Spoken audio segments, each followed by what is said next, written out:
Here's a typical audiobook model. This one's been made by Joe Redfern. So he wanted to explore further detailing for injection moulding. Using the Dimension SST 3D printer, this is the interior view showing the platform, and here we're moving into the actual manufacturing process.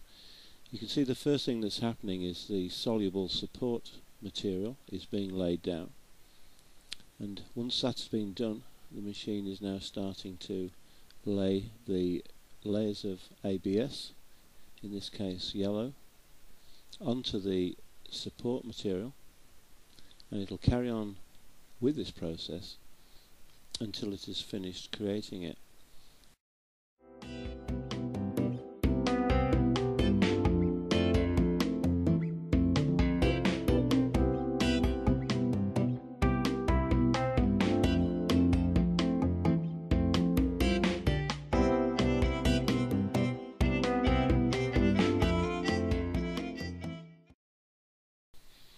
You can see now that the interior detail has been by and large completed, and the model now can be taken out of the machine. We do this on its plastic base. We have to now remove it from the plastic base. Usually it prizes away reasonably easily. You can see now the model, and you can see the soluble support material that remains, which has now got to be removed. You can see that position there where the soluble support material has actually been supporting a detail on the side of the model.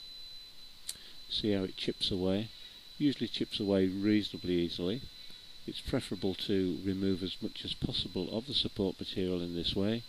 The rest of it will have to be done in the tank, and this tank contains a solution which will actually dissolve the material.